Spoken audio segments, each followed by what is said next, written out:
The views and opinions expressed on this program do not reflect the company, owners, management, staff, clients, or partners.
It's Thursday, the second day of March, 2023. Welcome to Bermuda's Daily Talk Show. It's the Daily Hour brought to you by Medical One Communications and Lindo's. I'm Jamal Hartman. He's Larry Marshall Jr. And Maya Palacio will be with us in a bit to bring you the latest in her news break brought to you by People's Pharmacy. Morning, sir. How are you? Morning. How you been? I'm good. Oh, I'm hanging in there. That's what the old timers in Bermuda say. I'm hanging in there. Can't say. Okay, man.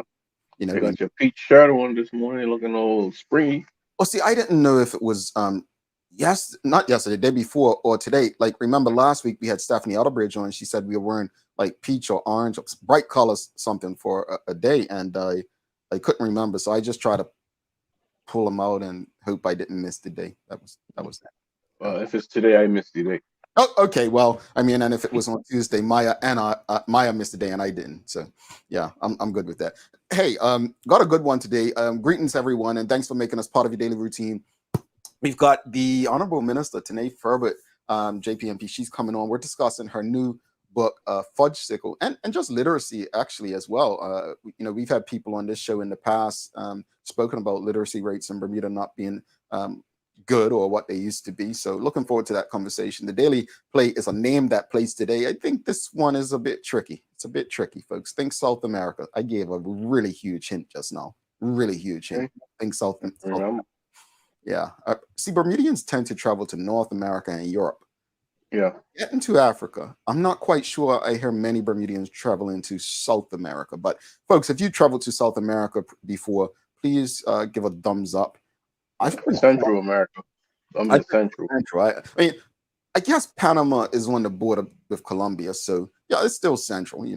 I've never been to South America, but make sure you subscribe to our website if you haven't already, and follow us on all of our social media platforms to stay up to date what we have going on. Help us grow beyond the mic as we do our part to improve the community. And don't forget, those who are tuned in right now, tonight I will be having a conversation with the Information Commissioner of Bermuda. I just want to let people know tonight is not about attacking the government. It's really about the people, helping people understand the budget, understand Patty, how to ask questions about the budget. It's really, how do you understand, or how can you learn more about your money and how it's being spent? So I think it's a very important conversation that the Information Commissioner and I will be having. So please tune in. You can find it on the ICO Bermuda, the Information Commissioner's Office Bermuda's YouTube channel. So you don't want to miss that. It's going to be live, so you'll be able to ask questions live at 8 p.m. Atlantic, and that is AKA Bermuda time. You all think you earned, time zone. So don't forget, check that out. But before we bring the Honorable Minister in this morning, good morning to you, Tanya Cheeseman. Good morning to you, Rashida Government. We have a conversation. Now, we can have so many different conversations. Larry, I know we talked last night, but I was going to spring one on you this morning. I said, I can't do that to him because then he's going to start treating me like a pivot. I'm an athlete. We pivot, bro. I know, bro. I know, but it's like, what we've been boys for a long time. I said, nope, but I'm not going to take the chance. But I was like, man, we could talk about the conversations going on in WhatsApp groups about the schools. We can talk about the governor given a holiday, now not the government, but the governor, and what that means for Bermuda and Bermudians. I know some people will be like happy, but what does this mean for small businesses? What does it mean for retail, which are already struggling? And guess what? That's around Mother's Day, right? So how does it impact them? So we can go there. But I think the one I sent you last night, I think we should go here. And this one, basically, I'm just going to read from the Royal Gazette. It says apparel sales 33.4% lower since pandemic. Well, let me read a bit about this. So it says, although overall volume of sales increased for the first time in 5 months in November, retailers' calls to buy Bermuda seem to be falling on deaf ears. The November retail sales index showed the value of sales increased 5.7 million or 5.6% to 98.1 million, but much of the increase was due to the 6.1% retail inflation rate. All right.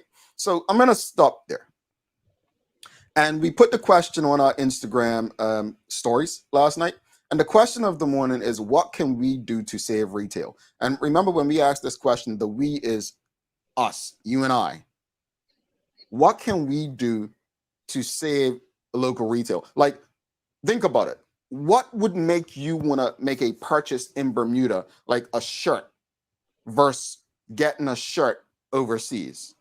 I know we've spoken on this show about, well, I learned what fast fashion was from Sencha, and I think the group's called Bermuda is Love, BDA is Love. They spoke about fast fashion and they did something about it. How that's not good for the environment, right?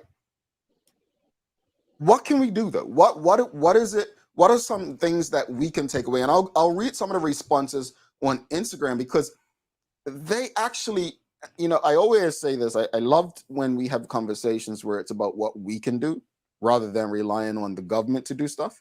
But I see when I go, let's go to the Instagram responses real quickly, because I feel like it's really putting it back on government. And I'm not quite sure that the responses are taking accountability. So let's see. So the question, what can we do to save local retailers? And one response was only charge duty on sold items. Well, that would be the business, right? The other response says defer duty for collection after item has been sold at stores. Very similar to the first one. And then another one, again, the question, what can we do to save local retailers? Encourage them to become sophisticated with website development and personal delivery. So those are the responses we had on Instagram so far. What are your thoughts, folks? What can we do to save local retail? And just the other day, there was a sports store or something that was up for sale. Sports seller. Yeah. Any thoughts on this one? Well, first off, I'm pretty sure you can appreciate that we're grateful that they made a comparison to pre-pandemic versus the last year, because we want to get back to pre-pandemic. We can think of one organization that could probably take a do that. Yeah. So I was really happy that I feel we got an accurate comparison. But if we look at pre-pandemic and pandemic, who looks to buy most apparel? With a lot of young people going to social events. A lot of those social events disappeared, so obviously sales were good on. So I'm not surprised. You know what I mean? Also, the first thing when you have a crunch, the economy, inflation going up, the first thing you do is cut out luxuries. Right. Like, so that's good. So all that to say, moving forward, what I have done is, looking to because if you bought clothes for a while, you sort of need it. And I was a quick, hey, click, and I ain't going away, or I need to go away. And my wife, she's always like, well, have you checked in Bermuda? So I actually have been buying Bermuda more than any since the pandemic, because I need to pick up a shirt here or there. I need to do stuff. No, I'm not buying as much clothes because, one, I don't go out as much anymore, pretty much non-existent. And two, my fashion has changed. I don't need to be trendy. I'm looking for things to kind of last longer and whatnot. So I think it has to be a place where you find a balance. And like you said, where is the responsibility? Because or the ownership on the consumer, because it's easy to say, hey, well, they don't do this, and I get it. It's not convenient. They don't have a website. I get all of that. I myself too get frustrated. Mm-hmm. But once I did go and look, I have been able to find some things that I've been able to do. Sometimes I've been frustrated too, but other times I actually have been able to find things. Mm-hmm. And interesting. So many takeaways from what you just said, but one of the things is you would think because so many people haven't traveled since the pandemic for whatever reason, that if they needed something, they would buy local, right? We've had numerous people. We had the former CEO of Gibbons on. Paula Clark spoke about, when people were saying the pricing. She says we have the competitive pricing, right? We've had other retailers who have come on and they've told us, look, we do our selection based on needs. Like they spoke about volume wise, we just cannot order the same, like a big retail giant like Macy's or Bloomingdale's, right? We can't do that. So Yeah. it's interesting. And then you see fast fashion's picked up. Is it Sheen has picked up. And I'm sorry, I tried it once last year, right? I didn't know about it and I tried it and never personally, there's no disrespect to you all who Yeah, do it, but I'm with you. yeah, I'm with you. it's me. I would rather buy, and this is from my wife. Now, keep in mind, the wife, she's a former shoe designer, so she got me into shoes. I had never spent over $100 on shoes, but once in my life if I met her. But she spoke to me about quality. Well, like, why go to a store and have to get a pair of shoes every year if you can get a quality pair of shoes that you can have for 10 years, right? So for me, I would rather get a shirt and wear this shirt once a week than to have this fast fashion thing. And it's also the environmental aspect that Bermuda has love has taught us. It's so much to it. But when it comes to local retail, I want to know from the audience, what are local retailers not doing that you would like to see? What are they not doing that you'd like to see? Yeah, but I think going back to what you just said real fast, you talked about, I think, what in a similar boat where we'll get a pair of shoes that's nice for 10 years. The 22-year-olds, the ones that's only seen, I think that's who they're probably looking to market to because they will buy every week, every month, and they will outspend us by threefold more than likely, if you get what I'm saying. So Yeah. who is the target really for? Or Yeah. who are they targeting, bro? And you ask yourself that question. And apologies to folks who are just tuning in. We were not.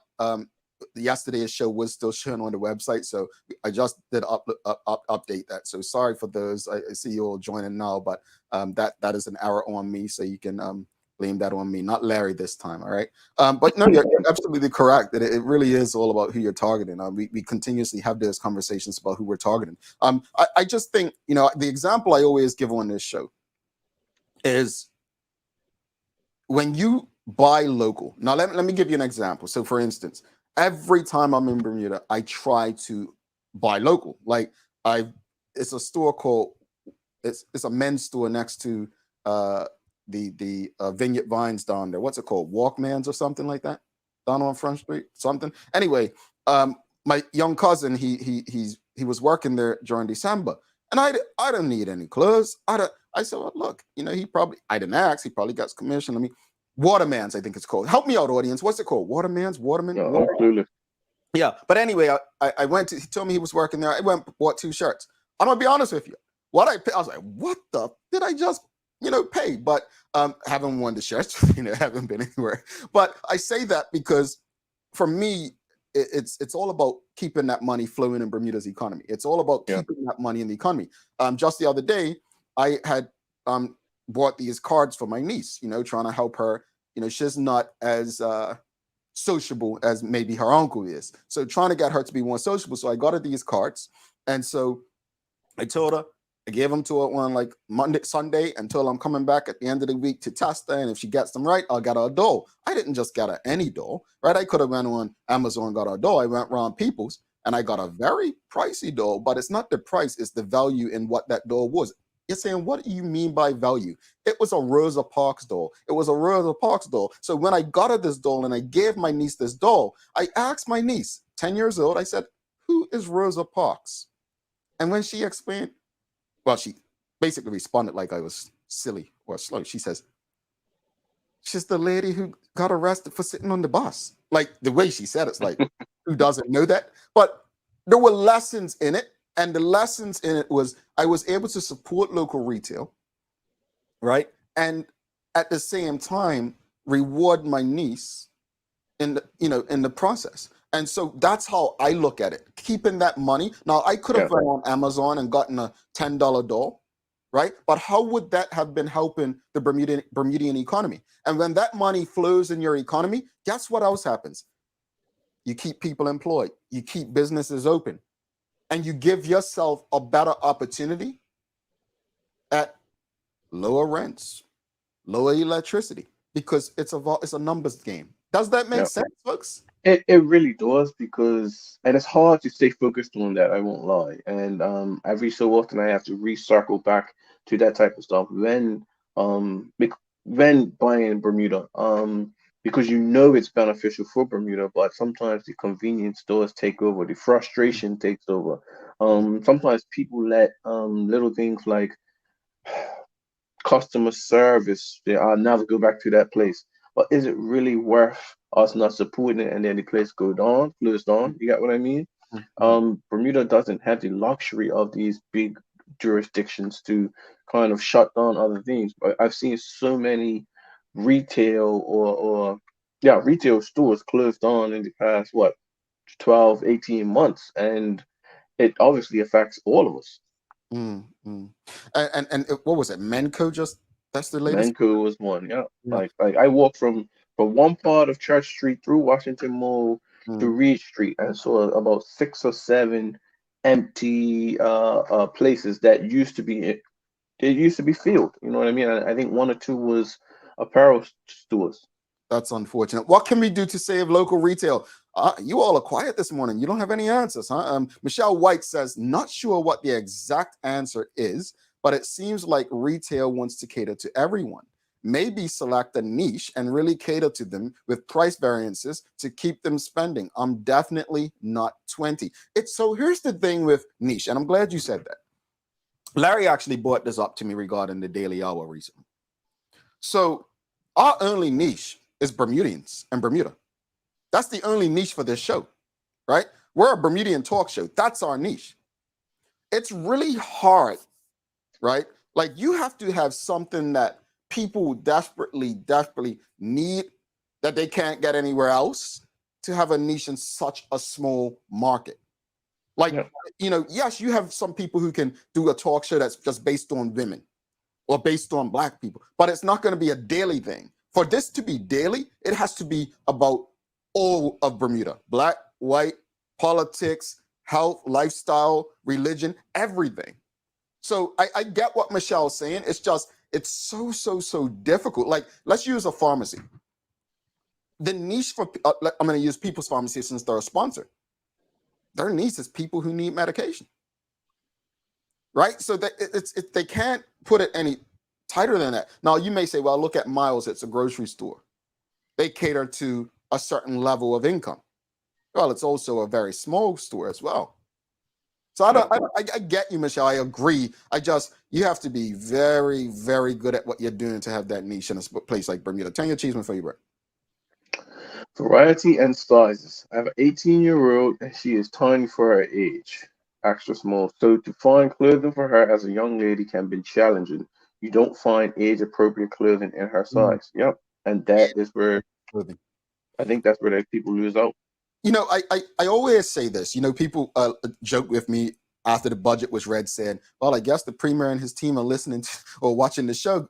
I hear some of your ideas. And I'm like, no, I don't think it's necessarily that. It's that, these ideas are not rocket science. I think it's people just have opinions. And if we all listen to each other, we could learn stuff. We can grow with each other. So I say this where I hope people at Gibbons Company and Waterfront Man, as Charles, who must be a shopper there as well, and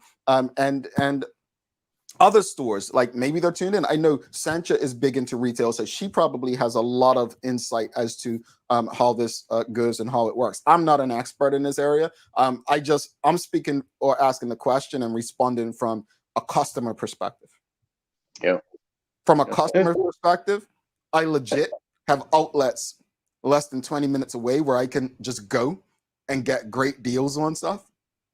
And I know Bermudians don't have that luxury. Rosalind Famous says, I wonder if we need to rethink not just retail, but everything in Bermuda based on who we are. Perhaps the metrics and retail formulas for larger countries, not the metrics we need to look at in Bermuda. Absolutely good point, Roger. Very good point. Diane Elliott says Washington Mall is a ghost town. Is that to do with the rents? I don't know. Why is that? Is it to do with the lack of demand, the rents? Rashida Godwin says it's a worldwide issue, and that's a tough answer because you expect folks to walk in the door. You can't expect folks to walk in the door anymore with the internet available at our fingertips. And Karen Simmons, she says, believe it or not, I don't shop online / overseas and have predominantly shopped in Bermuda. Yesterday, I went all over looking for a pair of shoes and found nothing I wanted. Disappointed. And that is huge right there. That is a lot of people. Says, remember knickknacks, you could go there and more than what you were looking for. Go ahead, Bert. Sorry. Yeah. To Karen Simmons' point, I think that sums up so many Bermudians when they talk about trying to buy Bermuda. They are disappointed because they can't find something they want. And no one wants to settle and they're spending their money. You want to, it's your money. So I guess that's the counter argument to the buy Bermuda and stuff like that. It's like, look, if I'm spending my hard-earned money, I want what I want. And I think that sums up so many people. Yeah. It's just a tough one. It is.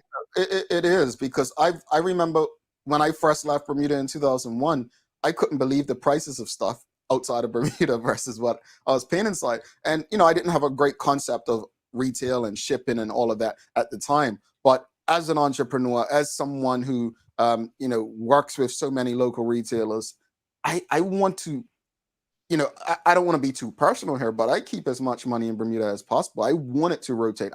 It's beneficial for all of us, our families, our friends. I know we complain about or have concerns about prices.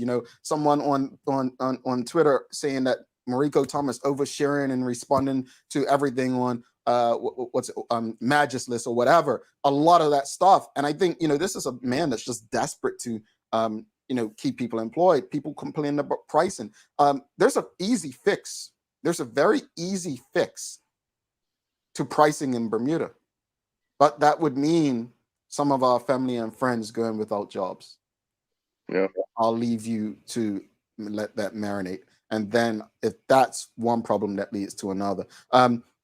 Sam Cat Place, as we close it out and bring Maya in, she says, with the way prices are going, is it even possible? Folks are working to eat and pay bills more at this point and focusing on needs versus wants. So I think that's a great way to end it before bringing Maya in. At the end of the day, if everything's going up, what they say, food and shelter are always going to be the needs top of people's list. So let's bring in Maya Pelosi. I wonder what Maya thinks. I mean, she's pretty fashionable. She's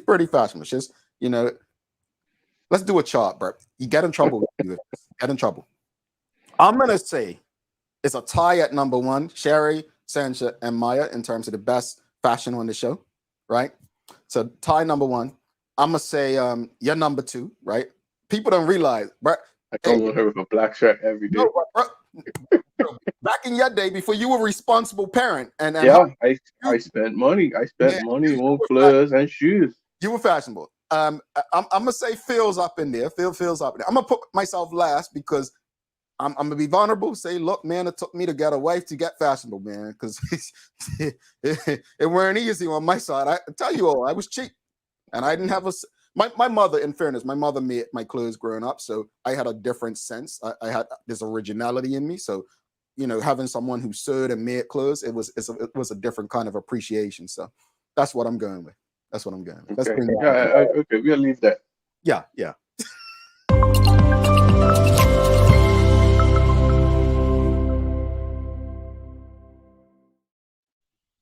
Good morning.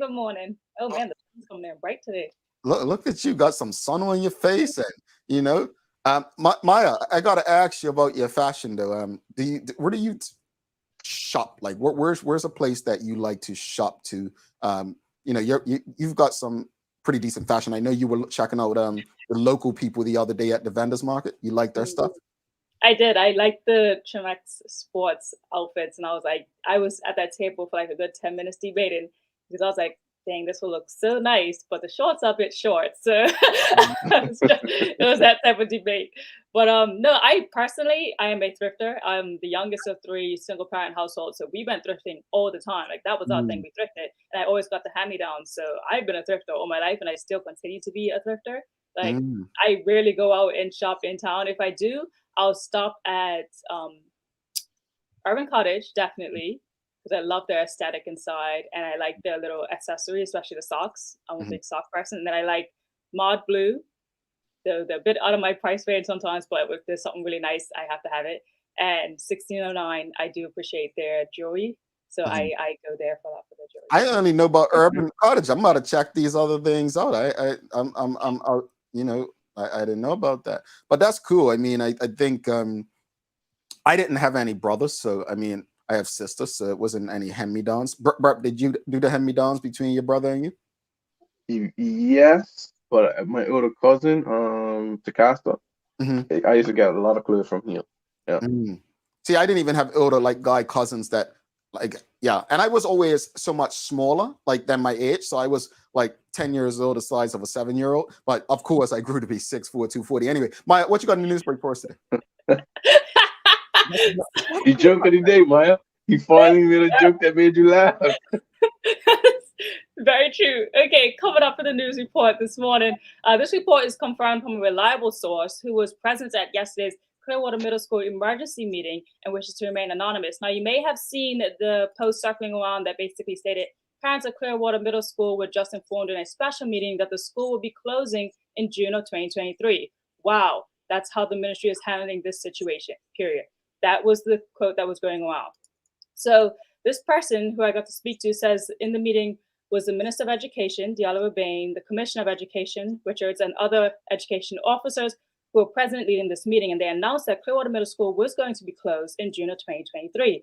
And those in attendance had a choice, well, not even those in attendance, but the parents of these students had a choice of other middle schools. And if they do decide to transfer before the closing date, the ministry will assist in purchasing the new school uniforms. Now, I have reached out to the Minister of Education, Minister Diallo Urbane, and a statement will follow in due course. Here's my thing. Emotion aside. If you take the emotion out of all of this, right? Just emotion aside, the schools are not got enough people to be sustainable. That's number one, right? Number two, have we actually considered? We're talking about we don't want to be taxed, right? We don't want the government adding more taxes. Well, the government needs revenue. I don't know. We probably haven't asked these questions, but I'm pretty sure they can sell some of these buildings to private investors or whatnot. Those are just two things I want to touch on. I'm not even going into the other stuff about the where the students going to go and so on, because my hope is that there would be a plan for that. Where the teacher's going to go, my hope is that there would be a plan for it. But I just feel like our response to this, and this is no disrespect to the West End movement, I appreciate everything that they're fighting for. You know me, hey, if you believe in your cause, you better fight and keep fighting. But I'm just not quite sure, if you put the emotion aside, that people would really disagree with the closures of these schools. Yes, I think where sometimes it becomes an issue is like that particular school is fully staffed with low amount of children, and then you have other middle schools that are a lot of children that need more staff. Like, so are we maximizing the resources? Could we have shifted some students from those other schools down east? So you're just worried about those things. I definitely do take your point and understand your point, because if you only have about less than 100 students per wide and you're running and course the operational cost, come on, it makes sense. I get it. You know what I mean? I guess it's just an unfortunate thing overall. Yeah. And I think, again, the overall purpose of the meeting and just remembering that this is something the government has been trying to do for years, like far before the pandemic as well. So we all knew that this was coming. I think that most people are just waiting to see like what are the plans within the plan. Like what will happen to teachers now, close staffing, and the school, will it be rebuilt or, like you said, sold off? Like what is the plan? But these buildings are going to become vacant. So that's making the questions that are still up in the air. So we hope to have a statement soon. Now, in other news, there has been an uptick in statements among young people since the onset of the COVID-19 pandemic about threats of intimate images being shared. The Attorney General and Minister of Home Affairs, Kathy Lynn Simmons, announced yesterday that there have been increased complaints among young people since the onset of COVID-19 pandemic that is just coming to light in relation to prosecuting in connection to the Non-Consensual Sharing Intimate Images Act. There's a high uptick of the involvement of younger, immature perpetrators. She stresses how the young people who are threatened to have their intimate images sent can cause embarrassment or even worse, in the gravest of cases, affect persons have contemplated attempting suicide because of the associated distress and embarrassment. She closes stating the Department of Public Prosecutions works closely with the Vulnerable Persons Unit of Bermuda Police Service. A team of representatives from the Department of Public Prosecutions and from the Vulnerable Persons Unit will soon commence a series of presentations at Cedarburg Academy to educate students about matters concerning revenge porn, intimate images, and prohibiting images of child abuse material. It is hoped that other senior schools will also follow suit. It's got to be dealt with. It's got to be dealt with. I don't remember that back in my day. I could be wrong, but it was there when I was working in the schools, and you saw where it was going, and it just needs to be dealt with. It's a very serious thing, and yeah, it just has to be dealt with. I say this all the time that the young people, like my generation, I remember downloading Instagram for the very first time in S1. So I remember that's when it like first came out, and I was in my first year of high school. And I keep saying to everyone, like, we're the ones who taught ourselves how to use these devices, these phones. Our parents couldn't teach us anything about it. Like, what is this iPhone? What does this do? Teachers didn't even know about it. So here we are, adolescent, with these iPhones, just teaching ourselves everything, messaging our friends, sending pictures around because we can do this now. And then it became this even more destructive thing because, again, there's no playbook. We're literally playing the guides to it and making the rules up as we go because nobody can teach us. Yeah. Yeah, I say this, and I've said it on this show numerous times. I don't like social media for what it's done to young people. But I remember when I spoke at the Bermuda Digital Leadership Conference a couple years ago, it was really trying to get young people to understand how they can utilize social media for good. And my hope is that more parents will take, or guardians will take the responsibility to ensure that if they're going to give their children these devices, that they have a responsibility to teach them and show them what's appropriate, what's not. Yeah. What else you got for us, Maya? Well, up next on the news, let's talk tourism.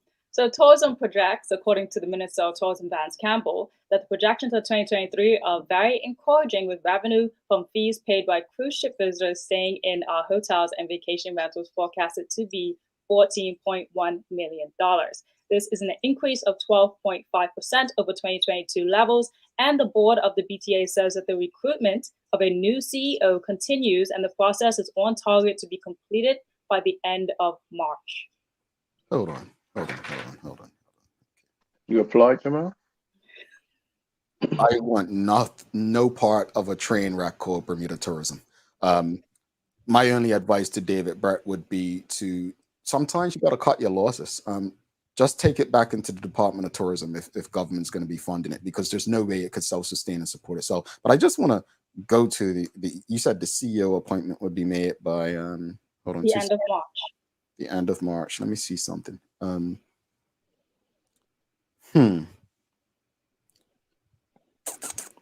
So they started advertising the position in February, and an appointment will be made. That's not how it works in this industry. My CEO just announced his retiring 2 weeks ago. That's going to take until summer. You don't find the right person in a month or two. So that tells me that this is an exercise in futility. Is that the term I'm looking for? Yeah. It's a sham. And if that's the case, then again, I feel for Bermudians. But hey, you get what you allow. What else you got for us, Maya? Well, there will be a joint press conference today at 10:30, so look out for the release after that. I unfortunately won't be able to attend, but it's coming from the One Bermuda Alliance. Shadow Minister of Health, the Honorable Michael Dunkley, JP MP, will be joined by Shadow Minister of Social Development and Seniors, the Honorable Susan Jackson, at 10:30 for a press conference. So I'm trying to get an update whether or not that will be live or not. And in So real quickly, I saw they had a press conference with Pierman and somebody else the other day. As long as they keep Cole Simons away from these press conferences, they should be okay. I'm just saying. Go ahead, Maya. and You're in on a roll today. It really is on a roll. Okay. In distressing news, yesterday, a member of the waste collection team was splattered with feces while collecting household waste on Serpentine Road. This is really distressing. Can you only imagine this happening to you? So the Minister of Public Works, the Honorable David Birch, and the ministry reminds the public that including feces in household trash is prohibited. The minister continues, under no circumstances should any animal or human feces ever be included in household trash, trash put out for collection by the waste management section. Including feces and household waste presents a significant health risk for both the waste collectors and the public at large should a waste bag become torn or damaged. The minister said it is quite alarming that this practice continues. It is highly disrespectful to our sanitation workers who take great pride in their work and provide their service under already trying conditions. Dog and cat feces and that of other carnivores may also be flushed. In addition, their feces may be buried or decomposed or dried out, wrapped in newspaper, bagged, and brought to Tynes Bay public drop-off facility for disposal in the household waste skips provided there. Well, I'm glad you said that, because my question was going to be, you've got to tell people how to dispose of it, because if they that would be their first excuse. But thank you for that, Maya. Yeah. And there's also, like he mentioned, about dogs and cat feces. And because I work in Noah's Ark, I just want everyone to know that some litter is not flushable, but some are and more sustainable. So, just look out for the ones if you do have a cat in the house. I know how hard it can be to dispose of it, but please get the right one that is flushable so you can do that. If not, then get a waste decomposing thing that you can put in your yard as well, so you could drop the feces in there. So there's a collection for it. There's no need to put your feces of your animals in the trash. There's no need. All righty. How's the weather looking? Well, the weather is looking at long periods of sunny, interrupted by some clouds at times, but we're not looking at rain today, so that's really good to hear. And we have a high of 70 degrees Fahrenheit. All right, cool. Bert, what's the days of the year? Sticking with the animal theme, today is International Rescue Cat Day. It's estimated that there are millions of homeless cats in the world each year who are just waiting and hoping for a family to take them in and love them. So Jamal, you can pick up a cat later on today when you. That's one animal you will never ever see me earn them.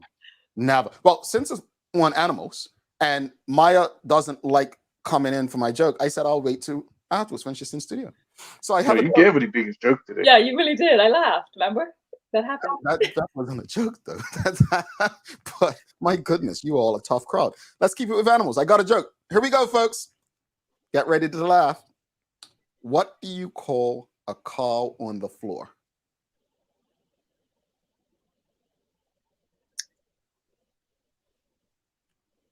I don't want to say something cheesy like a mover or something like that. But go on. Audience, what do you call a cow on the floor?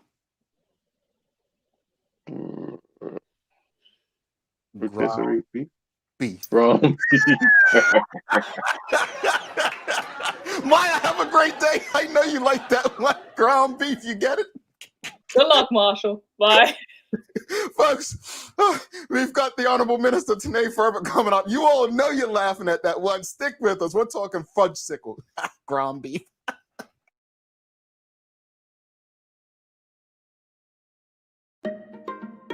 People's ACW, located at King Edward VII Memorial Hospital, carries over-the-counter medicines, toys, cards, and even toiletries. Our knowledgeable staff are there whether you're at emergency, visiting family, or a member of BHB staff, to show you our best even when you're feeling your worst. People's ACW, we're here for you.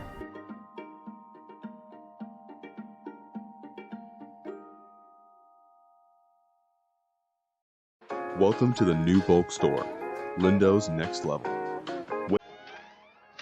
What's a movie night without popcorn? You can never have too much.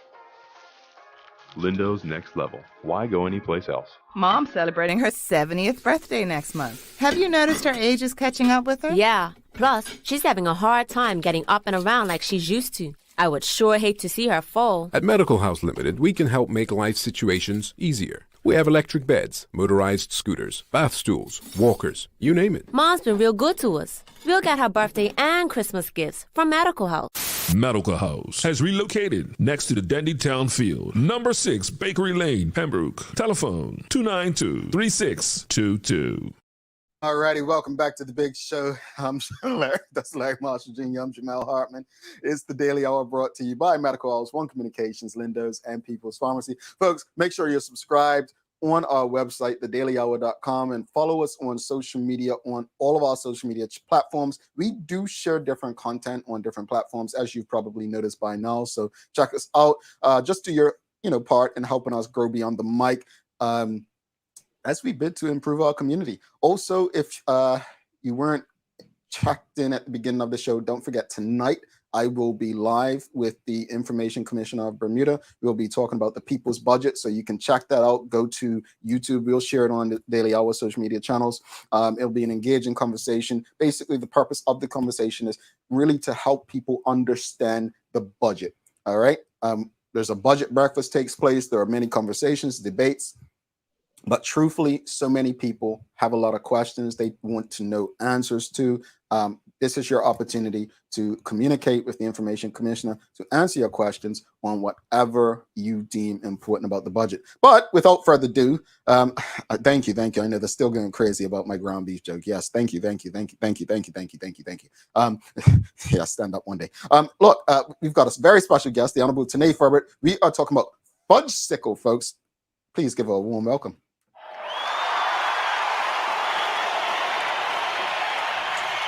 Good morning.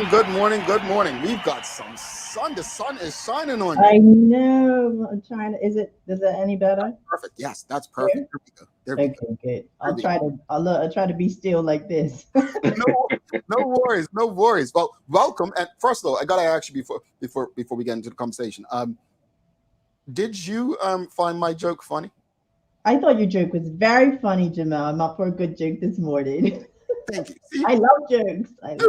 There we go. It lightened up the mood. See? Thank you, Minister. But first off, thank you for coming on. Politicians don't like coming on the show anymore. So, you and Mr. Raban, as the last 2 weeks, we appreciate you coming on. And especially to talk about what you're doing. I actually went on Amazon to see if your book was on Amazon. And I said, okay, great. Because I know it's in People's Pharmacy, which is great. But I just know that there are a lot of Bermudians outside Bermuda who, watch this show and they might want to make a purchase. So I like that. But before we get into the conversation, just tell people a bit about your background. People might know Tinee Furbert, the minister or politician. Tell them about your background and what led you to writing this book titled Fudgesicle. Absolutely. I just want to say good morning to my Fudgesicle community, all the parents and children who have purchased Fudgesicle already. So I'm a new author, and I've always loved children's literature growing up in Bermuda, calling in. I don't know if anyone else has called into the Bermuda Youth Library, listening to the dial-up stories. I used to dial them in at night, and my sister and I used to listen to the stories.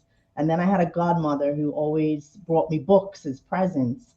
And so I just have a love for children's books. And particularly with Fudgesicle, I had an eye for, or remembering what I liked in my stories. And so I remembered that, what I look for in books. And so Fudgesicle is a colorful, upbeat, positive story where the character Novi gets introduced to a chocolate-flavored Fudgesicle. So if anyone remembers Fudgesicles, I remember them. They used to be sold by Simmons's Ice Cream Factory, and I used to be able to buy them when I was a young girl at Belvin's and Hitching Post and many other places throughout Bermuda. And so, it's a story about empowering young girls to accept their natural skin tones. And so it's been well received, Jamal, already. We've sold about 500 copies in the first month. I'm going to tell you, and that's congratulations on that. When I saw it, it was sent through a WhatsApp group. And I was like, somebody's bringing back Fudgesicles, right? Because I remember them. And I said, let me read. So, but you have to have quite the imagination. Folks, if you just listen to what she just said, she took something she remembered as a child, a Fudgesicle, right? And I know you all remember Simmons Sherbet and all that, so you got to remember Fudgesicle. You took that to actually create a way to get young girls to appreciate who they are. That's quite it takes quite an imagination to do that, and without giving too much away. Just tell us a bit more. Like, I mean, what is it? I mean, again, imagination to take that and for young Black girls, I'm just going to say it, to feel comfortable about themselves. What is it in there that you're really hoping makes a difference for the reader? Jamel, I really want this book to be in the home of every young girl. And, you know, the question comes up of whether or not this book is for white young girls or boys. I'll give you an example. Children love stories regardless. And if you have Black people in your life, then this book is for you. And, you know, it's interesting. The other day I went to a school and the school had purchased the books for the girls. And the boys came running to me after and said, "Hey, wait a minute, where's my copy?" And so I had to give the boys a copy of the book because children are interested in stories. And when you read a story, you can put yourself in the body of someone else to understand, you know. So if a young boy has a mother or a sister or an aunt or a godmother, then they have the opportunity to value them as a beautiful Black person. And so I think it's important, you know, identity is important, representation is important, particularly us living in a community where the majority of the population is Black, that we sometimes can be desensitized to, you know, issues around us. However, it does still matter. I want to share an example. I was in the airport traveling to the US, and I'll never forget this. I was in US Customs, and at this time, I was going on a trip to the US, and I had my hair in braids, and here I am, a Black young woman with hair in braids, and I was stopped by US Customs. They asked me a whole lot of questions, and yes, I was a minister at this time, and yes, I had reported my travel, and they still took me to the back and searched me. And you know, I want people to be aware of, you know, these sorts of incidents that can happen to us as Black people, but still recognizing that even with the stereotypes that are out there in regards to Black people, that we are still beautiful people, no matter what complexion of our skin, you know, no matter the complexion of our skin. And so I think that is the message that I want to portray to not just persons in Bermuda, but persons all over the world. I do want to also take the opportunity at this time, Jamel, to say hello and thank the illustrator of the book, Fudgesicle, who I think is tuning in, Mr. Day Hassel. And she did a wonderful job, excellent job with the illustrations in the book of Fudgesicle. We were able to incorporate scenery out of Bermuda, and you know, she made this book come to life. Nice, congratulations to her as well. Yeah, you spoke that you are a new author, and why was it so important as a new author to write a book for young people? It's very important, particularly in this age of technology, Larry, that people think that children do not like or love books anymore. And, you know, we're reading things through our smartphones or our computers, but children still love to have things in their hands, and they love to be able to be a part of the experience by flipping pages and pointing to things and relating and using the words to communicate what the story makes, you know, how it makes them feel. And so it's still important for us to expose children to books and to children's literature.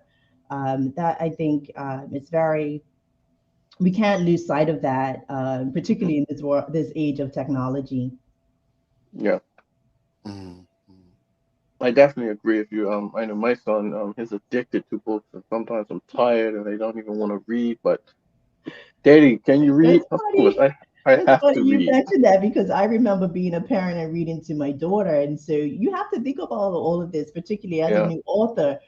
I was talking to a lady the other day and I said, well, with my daughter, she loved this princess book. And she'd say, Mommy, read it to me every night. But it was so many words in that book. And I was like, I'll be skipping over words. And a lady told me the other day she'll put two pages together yeah, and order is go tricky. over to the next page. And she's they noticed though, they know because they know Yeah, the the older book they get, they get well. it. Having said that, what lessons are we looking to impart with the young people with this book, Fudgesicle? Absolutely. I want um I I want our Fudgesicle community to know that this book, someone said to me the other day, it is the ultimate image of Black girl magic, with her hair, with the curls, with the baby hair on the sides. I want people to know that even with our different skin tones, that each and every one of us is beautiful inside and outside. I also want to bring to light that there are still many countries out there with Black persons who are bleaching their skin, and it is a multi-billion-dollar industry of people who buy products to bleach their skin, to change the tone of their skin. And again, the message is about, you're beautiful as Black and brown girls, and just embrace that no matter what complexion and tone you have. Yeah. It's a book Unfortunately, about self-confidence, okay, self-empowerment, yes, self-image. I must say, unfortunately, we have some that do not share a good or could have a good relationship with reading and it's passed on. What would we do or say or advice we would give to young children that don't enjoy reading? Again, children love stories, people love stories, and so you have to be able to garner their interest with stories. So Fudgesicle is about a chocolate flavored ice cream, sort of, everybody knows what an icicle. So people can relate to food, children can relate to food.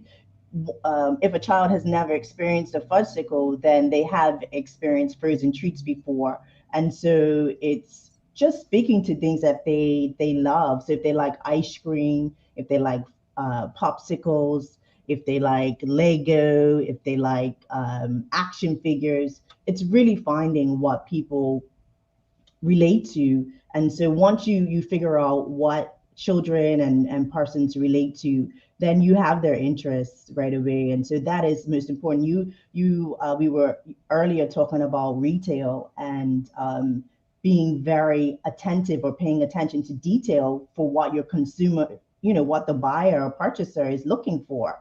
And they're looking for good quality products, that they can relate to. And I think that is important. And I think that we have definitely been able to do that with Fudgesicle. I want to go to the audience, but I feel like there's so many lessons. And folks, it is World Book Day, Yes, it is.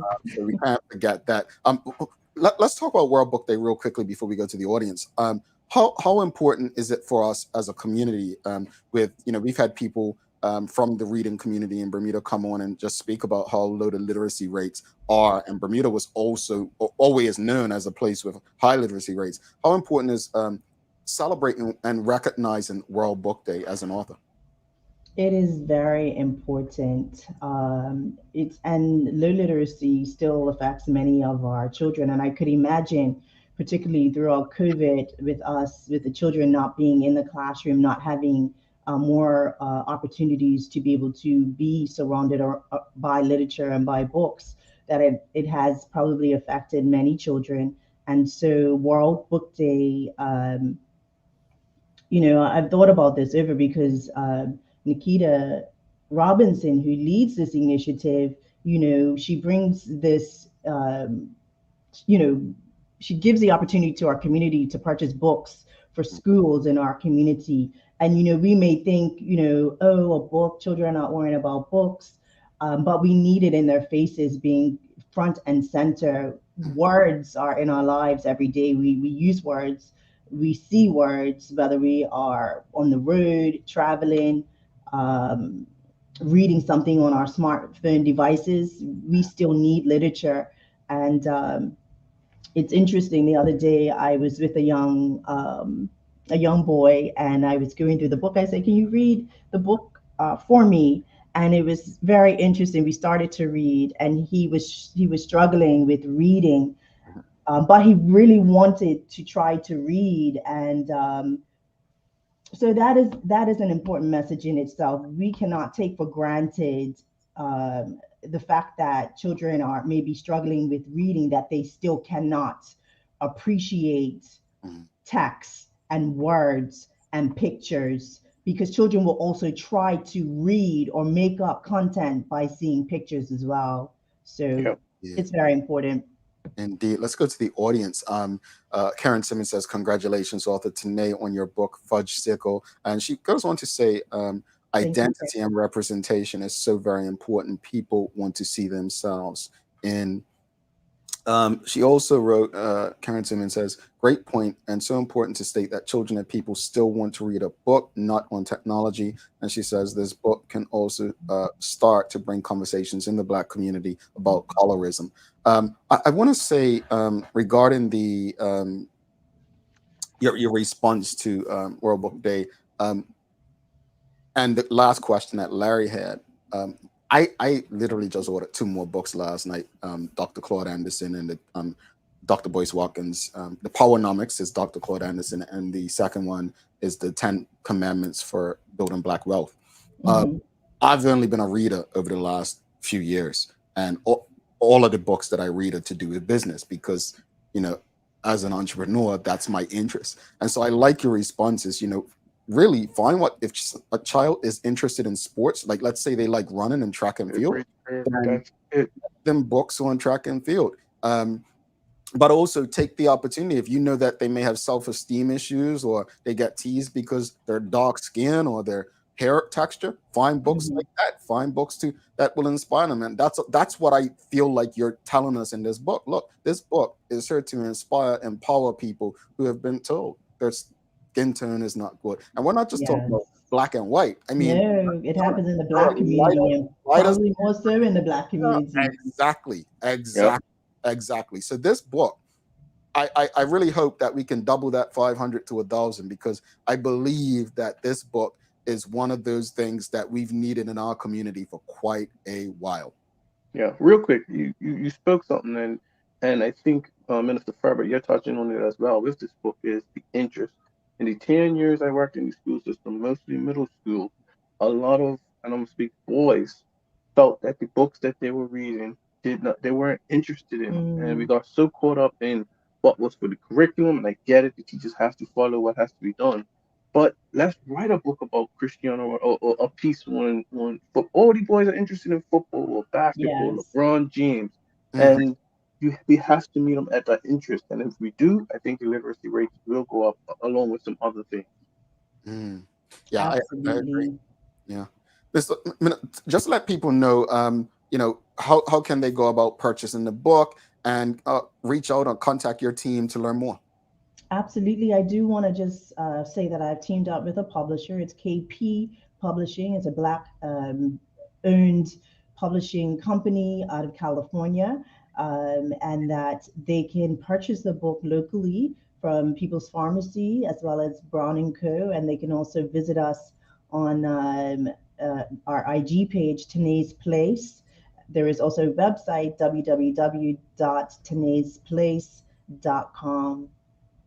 And we're looking to branch out into some, online bookstore, Royalty Bookstore as well, who is also assisting with the sales of Fudgesicle. So we're available, Amazon, Barnes & Noble, all of those online sites as well. So Thank you. And once again, on behalf of the audience and everyone, congratulations on this. And I'm looking forward to seeing Fudgesicle in more hands throughout, not just Bermuda, but everywhere that people read books. Yes, absolutely. Thank you so much You're for welcome. the platform. Happy World Book Day. Make sure we get lots of books out there to our children and lots of reading. Keep reading alive. Indeed. Have a great one, Minister. All right. Have a good one. Okay, All bye-bye. right, Minister Tinee Furbert, folks, get out there, purchase that book. If you appreciated the conversation, give us a thumbs up, a love, a like. I actually want to read it now, although it may not be geared towards me, but again, the purpose of the book. That to me is one of the most important things. So again, congratulations, folks. Go out there. You have a young person, get that book for him. I have a niece, so she's definitely getting it. And I'm going to take I got my son a book today. I used to actually, bless her, Rashina Beek, used to have a store where she sold, Black books, books like this. And I supported her right up till her business closed. And that's what I would get my niece. And then, since her, I didn't know where to get anything. So this is a great start. So folks, get out there, support. Again, give us a thumbs up, a love, a like. Please share this conversation with your friends and family. Let's get these books into the households of everyone we know. They're necessary. Don't go anywhere. We're going to take a quick break, come back, wrap it up, and we've got a very interesting daily play. South America, I said. A lot happens around your home. That is why at One Communications, we have introduced affordable security and video monitoring, because everyone should be able to afford to protect their family. Anytime, from anywhere, One Home Security keeps you connected and puts security in your hands with an easy-to-use smartphone app to control everything. Home security is important to keep you and your family safe. Motion-activated cameras around your home and security monitoring within create a complete security system providing protection both inside and outside your home. Professional monitoring means that there's someone on call with 24/7 protection to notify the authorities and help keep you and your loved ones safe. We are dedicated to whole home protection with indoor and outdoor cameras, smart door locks, motion sensors, and more, so you'll always be connected to what matters most. With professional installation, no upfront hardware fees, and low monthly rates, because keeping your family safe should be affordable for everyone. Total home video monitoring and security. There's no better way to protect your home than with One Home Security.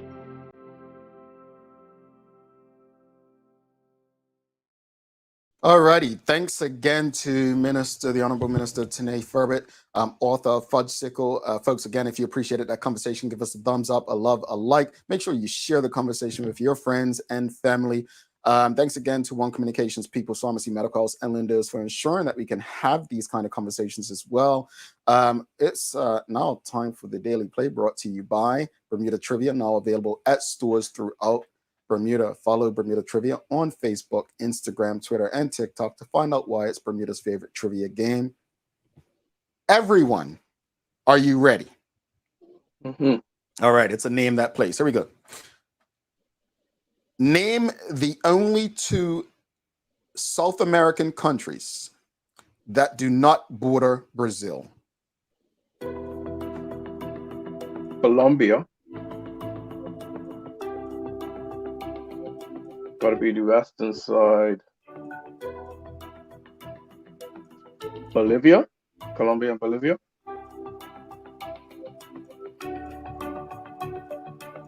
Colombia borders Brazil. Chile is one. I was thinking them. Chile is one. It's not Colombia.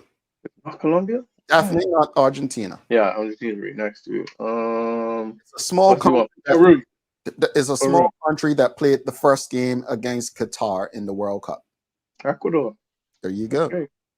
There you go. So Colombia's up north, right? Yeah. Colombia's up north in the thing, so it must be on the northeastern side there. Yeah. So everyone knows Chile is the easy one because it's the most. It's on the western side. Southern part. Yeah. Okay. I thought the tip might have touched it. Okay. Yeah. No, because Argentina's down there. Okay. But yeah, those are the two countries, Ecuador and Chile, the two countries that do not border Brazil. Obviously, Brazil is the largest country. And what else is unique about Brazil, if I'm not mistaken, correct me if I'm wrong, audience, but the most dominant language in South America is Spanish, but Brazil is Portugal. Portuguese Yep. speak. So very interesting, which is why Latin America, Latin doesn't reflect Spanish speaking. It reflects the geography. That's it. Let's wrap up today's show. A final thoughts on the retail discussion and obviously the conversation with Minister Furbert. With respect to the retail, I think it's difficult all around, but we have to find a way to support our businesses because, like we said, we need to keep that dollar rolling around in Bermuda. It's enough said about that. We just have to find a way to make it work, and hopefully these businesses can pick up. World Book Day, Fudgesicle, everything literacy. We love these conversations, the importance of it. We need to get these literacy rates up, and I think what I enjoyed most is that it's relative. A lot of Black girls will be able to get this book and relate to it. Even some girls, period, other people, they can relate to it, and it will make it easier. You know what I mean? I read something that I used to read sports biographies. You know what I mean? That's what I was into. So it's relative, and I'm grateful for the minister for, doing something, and we hope that she can, continue on being an author and write some more books. Indeed, indeed. And I'll say this much as far as retail. The retailers have a responsibility to really have what people need. And I think Sam Cat placed it earlier in the conversation. People are trying to feed themselves and have shelter. So retail is not top of mind. I think retail is risky in a place like Bermuda, but I think Bermuda really needs to look at its overall economy and see what's best and what will fulfill the needs. Now, as far as school uniforms, there will always be a need for school uniforms as far as retail. So if that's the way to go, so be it. As far as the Minister of Fudgesicle, I think this is a great way to start helping with the literacy rate. I think while it's a book geared towards young Black girls, I think it's a book that all can learn from. It brings understanding. So even those who can't relate to it, it can give you a sense of understanding of what young girls may go through. So I think it's a great start. Congratulations once again to Minister Tinee Furbert. Bert, you got some daily inspiration for us? I do.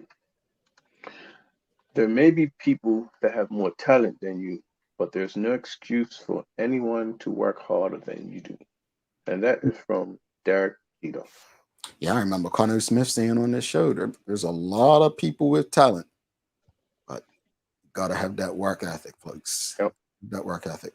Make sure you subscribe to our website and follow us on social media to stay up to date for all we have going on. Help us grow beyond the mic as we do our part to improve our community. Thanks again to our partners, Medical House, One Communications, Lindo's, and People's Pharmacy for ensuring that we can have these conversations with you on a daily basis. As always, we appreciate you, we love you, and we thank you for making us part of your daily routine. If all goes well, we'll be back to do this again with you tomorrow. He's Larry Marshall Jr. I'm Jamal Hartman. Folks, don't forget, tune into the chat with the Information Commissioner and myself tonight on the ICO Information Commissioner's Office YouTube. Until then, make it a safe and a great day. We are out. Peace.